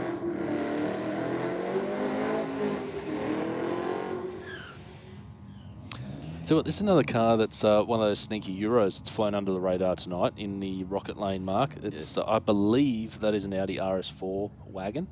Yep. Which I'm very partial to long roofs. This thing is if it's the model I'm thinking of, it's a RS6. Oh, RS6, even better, Stewie. Yeah, there you go. Even better. Twin turbo V8. They just power. Yeah. Anything RS, it just, I was lucky enough to do a drive day, or actually as a weekend with Audi. Yep. We done a drive from down Sydney up to the Central Coast. Wow. 176.60 foot. Straight out of the hole. Stuttgart sledgehammer, I reckon. Yeah. For 11.37 at 122. And 11.5 for the Commodore. For the Commodore, cracked. Yeah. Yep. That's been nice and consistent tonight, that car. Yep. Sorry, Mark, you're saying you're on a drive? Yeah, and we had multiple cars to drive, and anything that had RS on it was just sensational. We end up at a racetrack up it called the Farm. Yeah, okay. Yep. And yeah, we were just doing laps around there with the instruction of a race car driver, and wow. Unreal. The V8 twin turbo. Yeah. Unbelievable. It packs a punch, that's for sure. Yep. All right, well, the Holden crewmen certainly having a little bit of fun in the burnout. About to take on the Yakuza Motorsports Novakill Automotive Crusader. Crusader's definitely getting a bit more aggressive on the launch there. Bit of slip. It's going to scream its way down to a 13.31 at 108, and the Crewman's 15.66 at 94 miles per hour. All right, so we got the early Supra back out again.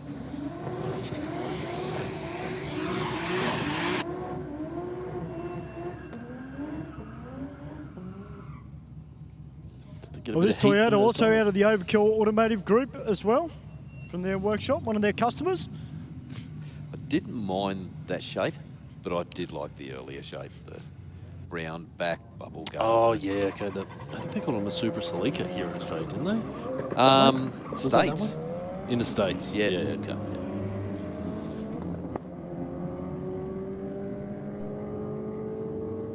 Well, the EJ25 being put to good use, a 1086 with a 5 at a 136. As Mr. PSI makes his way out. I swear, boys, if you saw this car on the street with just some normal rubber on it, you'd swear it was just a stock standard VK Commodore. Yeah, no, it's definitely got that style about it, Stu. But showing off the performance to to definitely make you think twice. Hmm. Oh, he's just bumped through the light as well. Oh. We build him up. We build him up and we let him down. Will they let him roll it back out? Yeah, come on. Yeah, well, I It's do have alright. a habit of putting the Yeah, mockers we're on on. drivers, don't I, Mark? Yeah, yeah. You Yes, put the I- curse. You pointed the finger. Well, I'm the first one, Pat, to put my hand up and say I'm the worst at commentators' curse. Yeah, so, I get you. Sometimes I should just shut my mouth about a car, but hey, I'm a commentator. So this big Nissan Patrol down here has been doing well all night, though, boys. We all know that I'm not much of a Nissan fan, but it's doing a great job in the big V8. You know I'm going for the Commodore, Mark.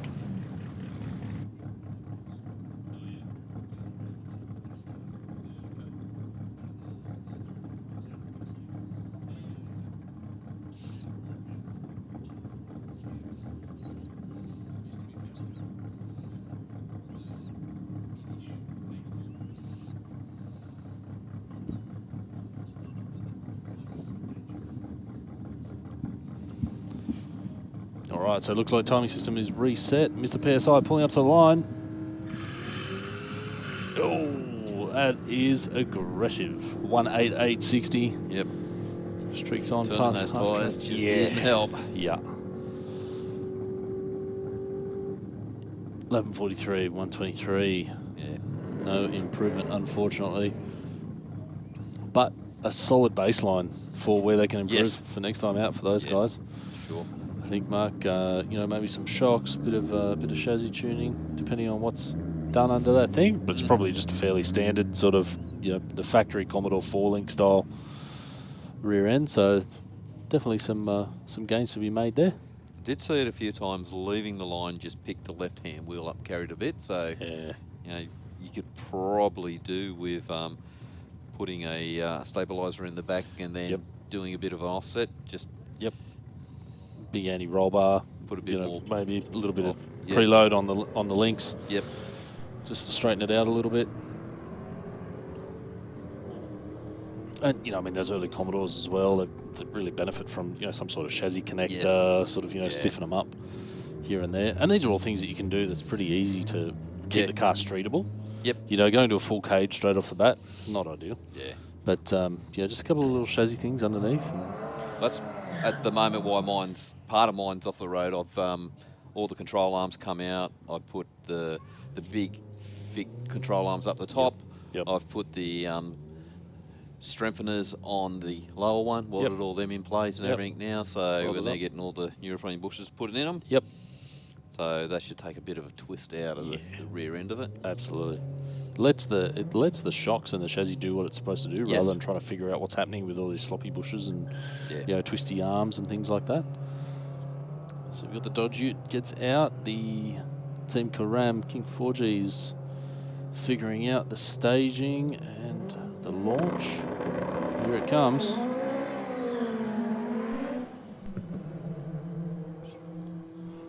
It was looking like it was going to be pretty aggressive for that Yes. launch, but Yeah. something obviously not quite right for the driver just to button it off there. 17.0 for the Dodge Ute, 81, so 13.0 at 85 for...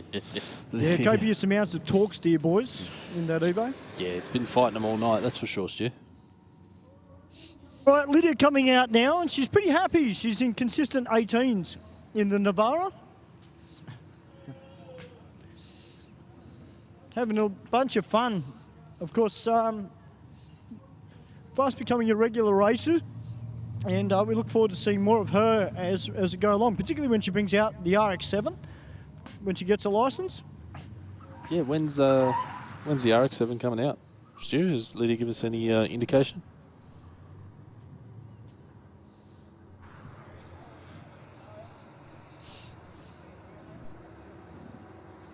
Nope. 14.5 there for the car in the rocket lane, and Lydia running on through with an 18.8.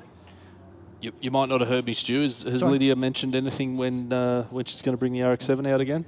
Well, it's a matter of trying to get to a test and tune day in particular, just so she's able to license the car. Ah, okay. So we're just at that point. That's the one of the issues at the moment. It's just obviously to find the time to get here, but also to get a test and tune day where she can get a license in front of the IHRA officials. I know how she feels, Stu. I'm in the same I'm in the same boat at the moment as well. Last time out, I blew straight past my Real Street B 950 time. And Will down there, I can see Will. He told me I couldn't race anymore on a Sunday street meet, which is fair enough. I did go too fast. Yeah, it was a naughty boy. A slap on the wrist. But it was an accident. It must have been. It was the first pass I did in the day. It must have been an accident. There's no way I would have done a 9:30. Not that early anyway. No, definitely. Yeah, you know what it's like. I mean, you come off the line, the car feels good, you're into it, you grab a couple of gears, next minute you're on the brakes and going, oh, well, that was good. I think I can go faster. No more. All right, the Murder Beamer is on a pass. That was much more aggressive off the line. Goes at 10.73 at 1:36. Holy Moses. Big congrats for those guys. It's definitely a big jump tonight for that one. Great to see that. I think it's a G80 series, that current M4. I think it's a G80. They're up to now in the BMWs. So much technological advancement in these things as they're coming. It's hard to keep up with. Yep. You know what level they're at now, but man, you know, some downpipes and some injectors. Oh, very loose out of the Supra on that one. No all-wheel drive system as seen in the BMW on the Supra. But yeah, some downpipes, injectors, and tune. I think the gentleman said in that BMW, and it runs at 1070. Wow, wild. I mean, you know, the entry price is up there, but you're getting what you pay for. All right, a couple of aggressive little combinations here. We've got the Audi S4, I think it is, or S3, S4, in the Aeroflow lane, and a little Ford ST Focus in the Rocket lane.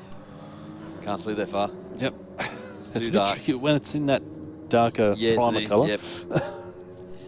Yeah, they're just lost from vision. Yeah. All right, 12.17 at 114 mile per hour for the Audi in the Aeroflow lane, and a 14.62 at 98 for the Focus in the Rocket lane. So Skyline down in the Aeroflow lane up against the VW, the Golf, over in the Rocket lane. Yeah, and this one's also got a Galano sticker on the rear end of it, so definitely not standard, boys. Now, we have seen some very fast cars wearing that tuning house name here at Sydney Dragway. I think they've dipped into the 9s with the Mark 7 platform, which is very aggressive. And this, He's cutting this Skyline down, just running out of real estate. That was it. yeah, 1079 at 127 mile per hour. It's an 1191 at 121 for the Aeroflow lane. That is a quick little Golf. It's indeed. So all these things make you second guess the next time you're at a set of lights. You go, oh, I'm going to get this guy. You're probably not. Well, the VN Commodore up against the Subaru. Relatively cutting the tree down in the Yeah. 153 versus an 868. Reaction time heading the right way. That man is going to be back next week to try and get some cash from the reaction time. For sure. 15.8 to 87 miles an hour, and 13.1 at 119 miles an hour. That didn't sound too crash hot, guys. The Subaru. I think the Supra. Supra, sorry. Yeah. The rear end in the Supra, we think, has given up the ghost, which is a shame. It's a really nice, tidy car down there with some making some good power, but it's definitely something has gone pop. Could be the drive shaft, guys.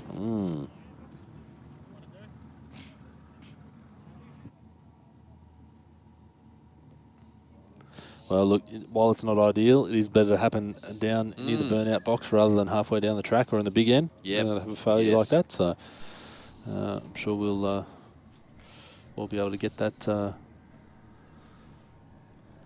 car moved back. Okay, we've got the tray going up underneath. Catch any fluid. Yep.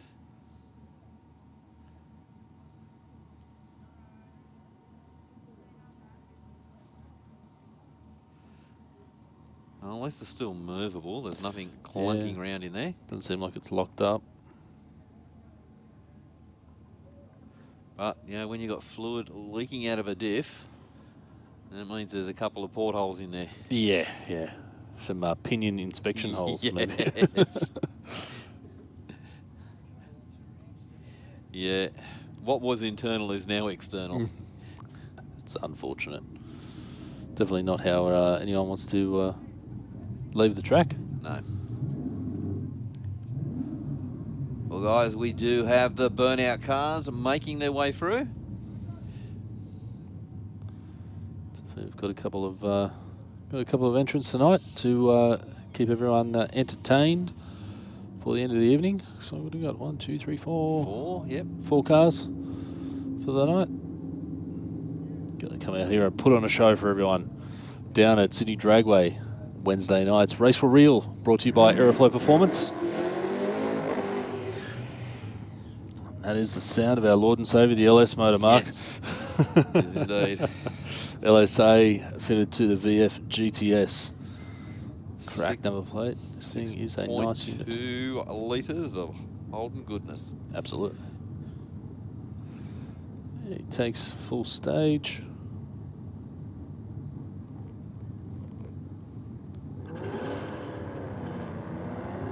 We're away.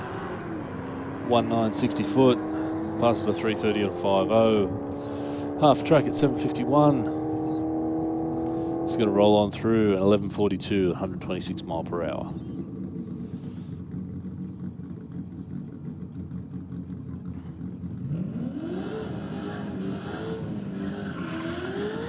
Right, we've got our tidy little VHS LE down here. A bit of chemical assistance via the nitrous system. So if they can't get it out of the hole a little bit cleaner, we've got the Stuttgart sledgehammer in the rocket lane. The Audi RS6 wagon. Definitely my favourite of the night, I must admit. Although Nugget's a close second. Yeah. Nugget the Upper's a close second, but the RS6 I think would be, that's the one for me. Well, we got a good bit of feedback from Press in the house. Okay. Commentary is great. Keep it up, boys. Great. Thank you so much for the commentary there, guys. Thank you very much. It's good. Sometimes you can sit up here and you start hating your own voice. Yes. But yeah, we try to give you a bit of knowledge, a bit of information about the vehicles that we know about. Keep it nice and light-hearted.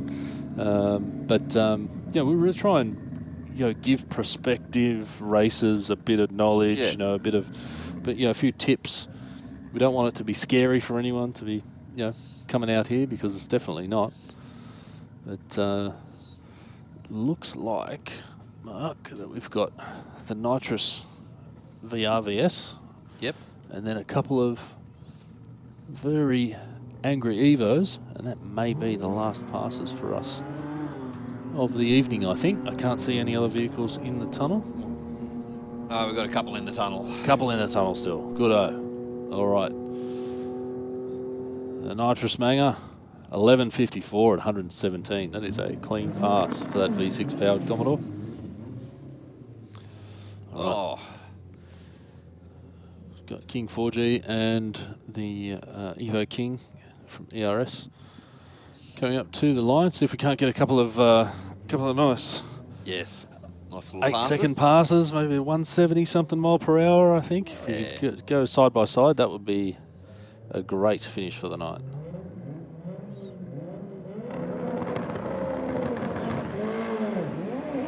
Oh.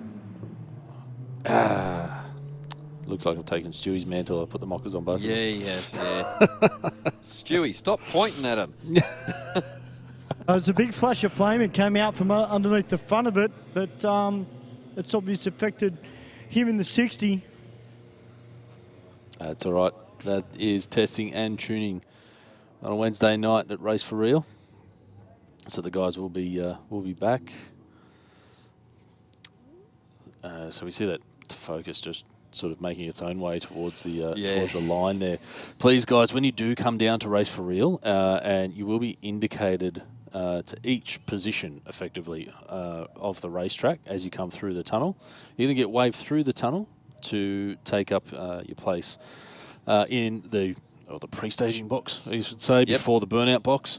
And then you will have the burnout starter indicate, as you just see there, with both arms pointing forward for you to start your burnout or your test launch. Please don't head to the line until that track official has indicated for you to do so. There's a reason why we hold you back sometimes, and that's because the line is not clear. There may be a car still on the track. Could be some cleanup happening somewhere near there. So just please pay attention to the track crew, and they're going to get you in the right spot at the right time and let you make this pass. Yeah, just you're going to get, as the night has been, you'll get plenty of passes in. Yep. No need to rush. And just take your time. It settles yourself as well. That's right. Yeah, you get all antsy and you get, you know, and I'm definitely not a professional racer by any means, but I've done quite a few passes. But every time I pull up to the line, you know, I'm sitting in the tunnel in the car. I can notice every now and again the heart rate comes up because, you know, you're about to, go and let go of the button and, pull up against someone else. So take a bit of a breath, take half a second. You know, the race isn't until the green light goes. Yep. So let's get everything else sorted. Go through your start line procedure. As you see, everyone's going to pull up into stage. Yeah, I used to do exactly the same as you. Take a breath, go through. All switches are on, that's got to be on. Switches off, that's got to be off. Yep. Belts are tight. Arm restraints are all done up. Everything's right to go. And then let that breath out and move forward. That's it. Get in, visor down, and off you go. Yep. Eyes ahead. Concentrate. All right, cleaner pass from the modern Supra there. 12.0 with a 9, 118 mile per hour. 17.4, 86 in the other lane. Okay, so we're on our last pair and the last pass in this form for the up. The last pass, the last night for the Nugget. Yep, that's it. As it is. Got the reaction time over the GDR. That's a win. Yeah, that's it. So great to see Nugget do one last pass. As it is, V1. It might not seem like much to some people out there, but the great thing about this young lady and her consistency at the track in this little car, just showing everyone that you can have a great time no matter how fast you're going, whether you're doing 19s or 9s. You can have a great time, and then once you're used to that, you got it all dialed in. Off to the shop, put in the big block, and, and come back and conquer it all over again. Yep. When we first kicked off with the Tirana, it was Alicia Till just started racing there too. Okay, yep. And the progression between both cars, it was good. So Alicia's now become a very, very good racer. Very consistent. Yeah. DYO. Yep. Bracketeer, I guess you would say. 100%. And she started off with just an old slow V8 QE. Yep. That's right. I remember talking to her years and years ago when I worked for a different company. I said, when are you going to put turbo on that thing, mate? Yeah. She goes, no. I'm just going to, take it easy. I'm just going to be consistent. Yep.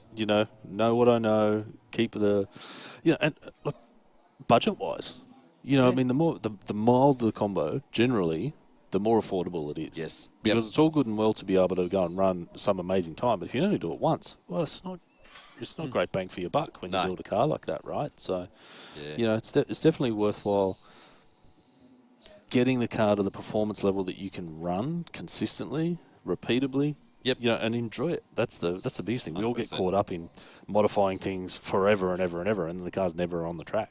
Yeah. I used to love when our car was at 11 seconds. Yep. It was good. Yep. You'd get home, run it off the trailer, put it in the garage, put the car cover over it, and that's it until you want to go racing again. Yeah. Then when we started going quicker, we're running on Route 16, and you'd have to drain the tank, put fuel through it, and flush it, and plugs, oil, everything. Yep. It's everything just goes up, and I mean, look, that's that's like everything, you know. Yeah. You want to improve and you want to go faster, and that's fair enough. But sometimes people might take that running leap to go to that next performance Yes. level, but not understand the maintenance that comes with it and 100%. whatnot. So, yeah, definitely all different courses for different horses. 100%. Right, I think, and we've seen plenty of that tonight out here at Sydney Dragway. So, Race for Real's been a great turnout tonight. We've been able to give away some cash. We've had plenty of different cars through, from old classics to modern. I suppose modern classics, you would almost say, in exactly, some things. You know, we've had some Supras, some GDRs, some Evos, some WRXs, some HQs, some VFs, some BAs, some XEs. Goodness, the list goes on. Yeah. Where else are you going to see it but Exactly, Sydney Dragway? yeah. A really good variation of cars tonight. It was great. I almost ran out of breath with the amount of different cars out there. That doesn't happen very often. Yeah, no. We got have we got a Stewie down near the burnout pad? Are you ready down there, mate? Mate, I am ready. We've got 4 cars lined up. We've got a little Gemini that'll be coming out first from Club Mang Nation. Oh, look out. Hey, and a Mang under the bonnet. Yeah. Yeah. Well, aren't Geminis another thing that's just a rare thing that I don't know if they've gone up in value, but you don't see them as often anymore, that's for sure. Yeah. Well, that's a Gemini wagon, boys. Well, that's extra rare. Yeah, I did see that as I was driving through the... Yep. I thought, wow, yeah, like... Yep. Not too often. Every second bloke and his dog used to have a Gemini. Yes. Whether it was his daily or it was just in the backyard because it was his first car or something like that. They were everywhere. Yep. A terrible car they were. I will not hear you, sir. I will not stand for this, mate. Oh, rusty old things. Yeah. But, as you say, any one with a P plater had a Gemini. That's exactly right, yep. Yep, affordable, attainable, repairable. Yep. Mangable. Yes. All right. Big tip in from the Jimmy wagon. Whoa. Whoa. Oh, maybe just a kiss on the wall. Close. Yeah, don't damage too many panels, you won't get them. Yeah.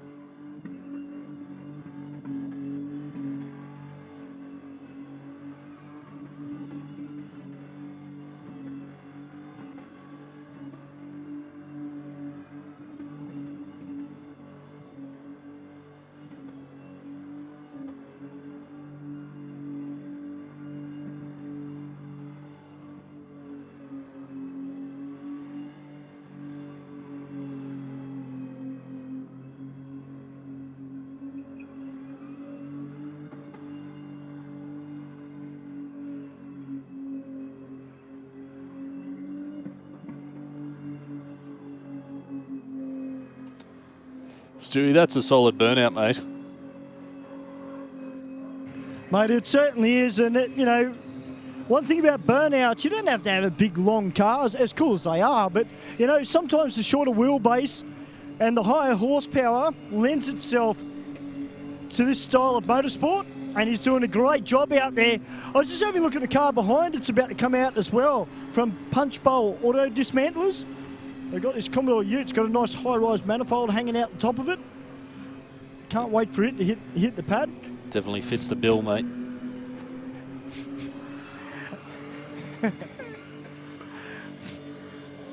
All right, the Jimmy Wagon putting on a fantastic show on the burnout pad. If you're watching on YouTube or Facebook, turn your sound up.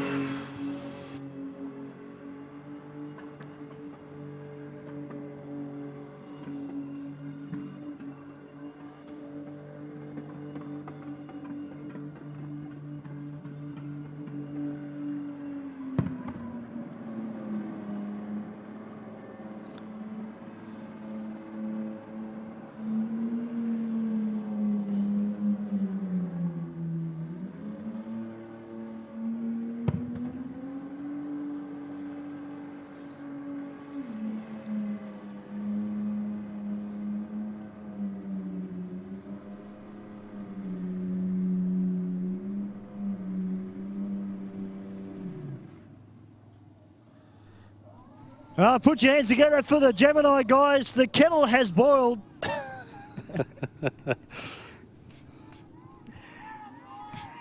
Clapbang Nation, they have come to party tonight.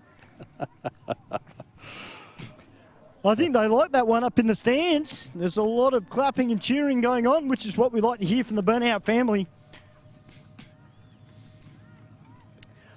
Well, just while we're waiting for the Gemini to come off the pad, we're going to have a quick word with the driver of the Commodore. Hey, brother, what's going on, mate? Not much. What are you doing? Mate, you ready to let loose? Yeah, fucking skids. Oh, dear. I'll tell you what, you got a fair bit of metal hanging out of your bonnet. Yeah, just a little bit of jewellery. It looks good, mate. We'll see if this car can do as good as it looks. Now, of course, we've got Connor Blow, who's sitting behind him as well. And then to finish us off for the night, we've got Hughesy, who's here tonight in the Commodore Ute. He always puts on a good skid.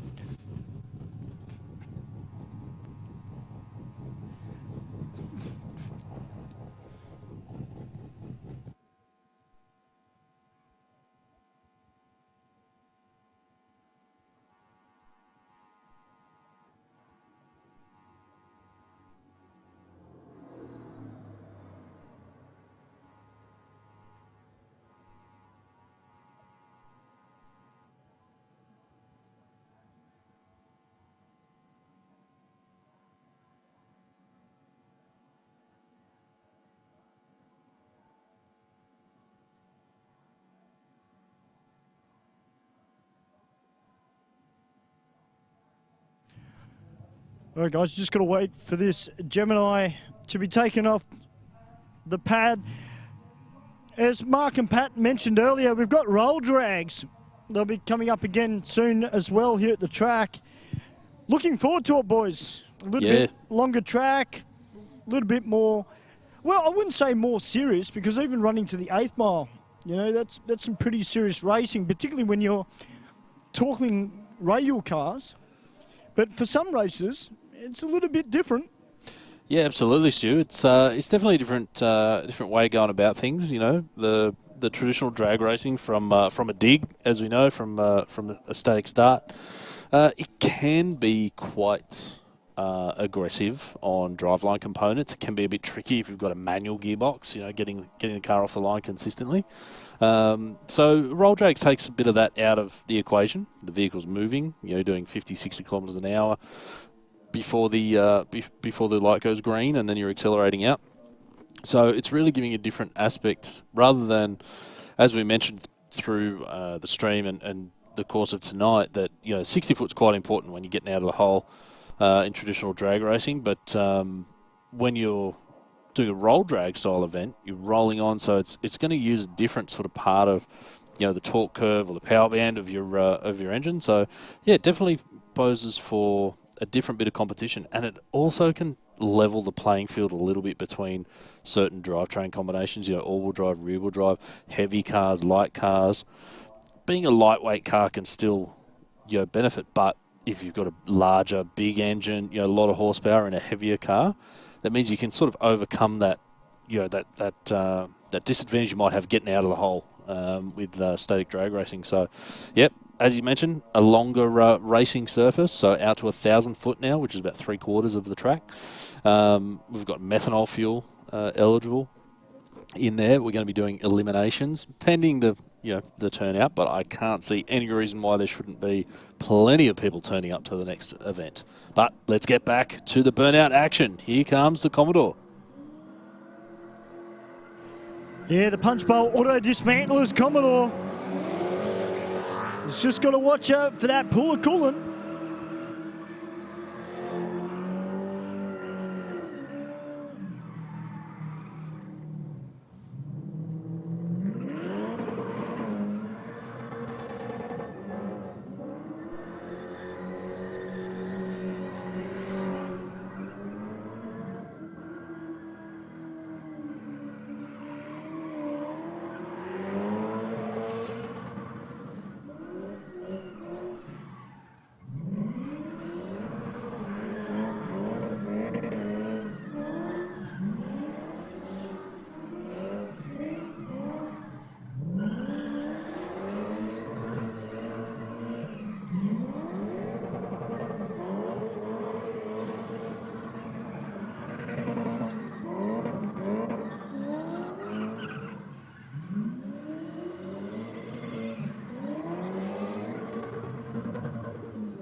Is that a bit of a tag down there, Stewie, or is he keeping it off the walls?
Great stuff there from the Commodore.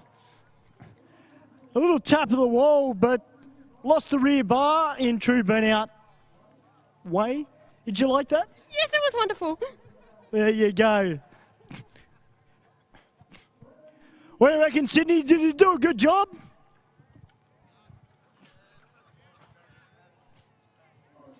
I reckon he did all right, Stewie. You had a fair bit of steam coming out from underneath the bonnet. Oh. Huh. Someone told him to put the kettle on, eh? Absolutely, mate.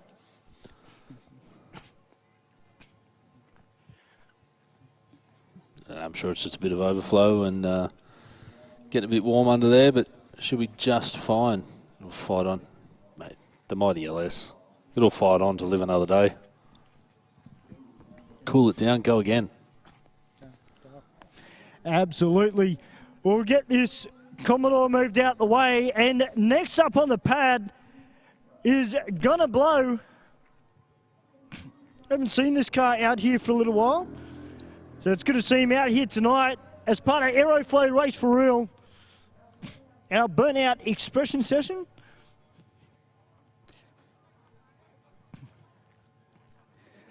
Let's say a big thank you to all our viewers that have tuned in tonight via Facebook and YouTube as well. Hope you enjoyed all the action. We've still got 2 more Burnout cars to come, Gonna Blow and Husey.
Got a fairly big barbecue underneath the car.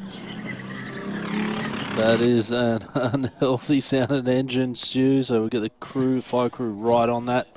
We'll get that driver out of that car now. But it was one hell of a skid before we lit the fires up.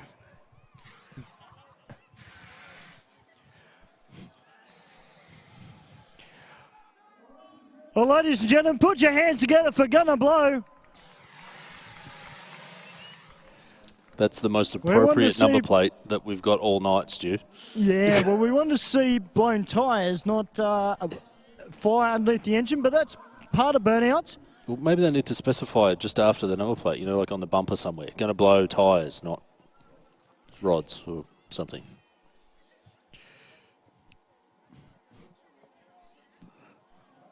Well, hopefully it is nothing too bad, and we'll be able to see Gonna Blow come back in the future.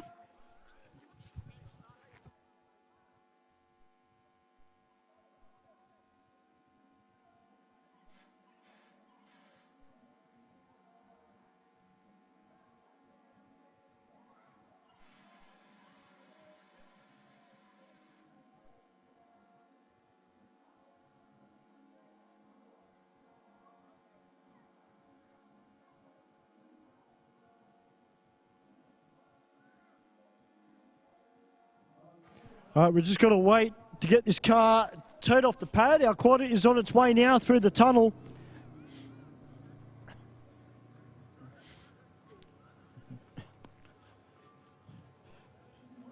Good job by the driver to stop as quick as he could too, so our fire team could get that under control. Spot on, Stu. Sydney Dragway, home of the best track crew out there. They've done a great job. I mean, sometimes you get drivers who get caught up in the moment. They've got a barbecue going on below their car and they've got absolutely no idea and they take no notice of what our fire crew are doing. But thankfully this person did. And no doubt in the future we will see Gonna Blow back in the future.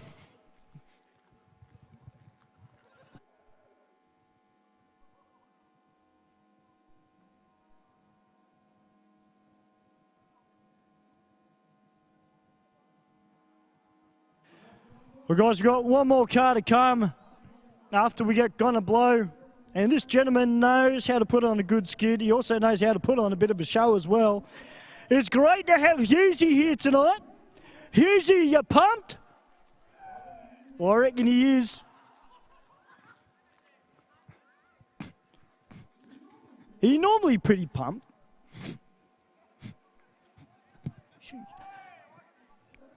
Track's a bit sticky.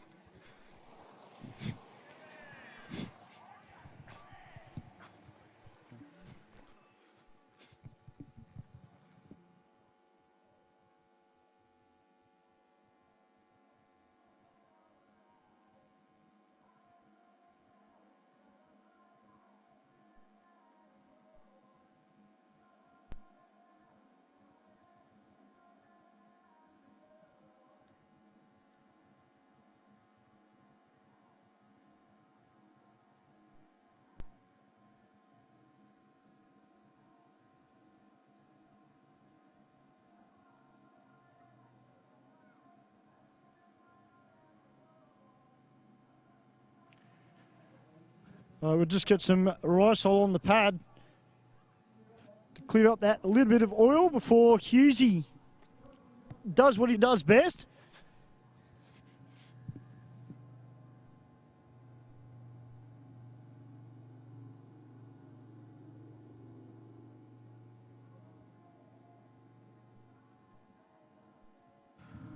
Husey, you're the last car on the pad, mate.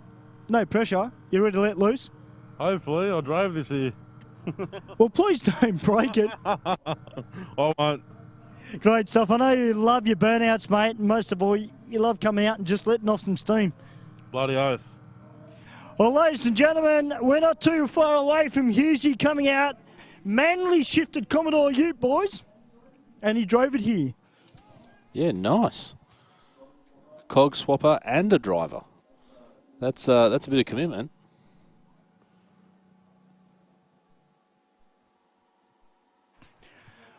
I'll tell you what, boys. Driving a burnout car here, doing a burnout and then driving it home, respect. That's no mean feat, Stu. Do you reckon he's going to leave it all on the pad, or is it? Do you reckon it might be a bit restrained because you've got to drive home?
Stu, I think it's pretty safe to say he hasn't left anything on the table they made to drive that ute down here. And it's gone 2 tyres. He's not afraid of it.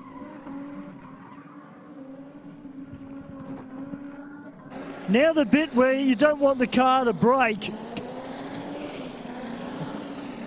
Ladies and gentlemen, put your hands together for Husey. That's a big effort, Husey. Give him a round of applause, everyone. Give him a shout out on the live stream. That bloke drove his car to the track, banged 2 tyres off it, and he's dragging it off. He's going to drive it home. Yeah, that is respect. Well, look, I'll tell you what, it's been a fantastic night here at Sydney Dragway for the Burnouts and also for all our off-street drag races. Well done, guys. It was great to be able to give some money away for the Reaction Time prize contest. And hopefully next week we can back it up again and we'll get some more of Sydney's finest street cars out here down our quarter mile. Absolutely, Stu.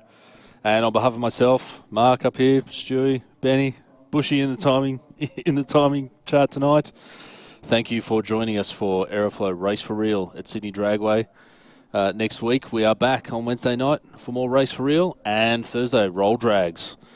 New improved rule set, longer racing distance, more options with fuel and car entries. So please get involved, get on the Sydney Dragway Facebook page, check it all out, and we hope to see you then.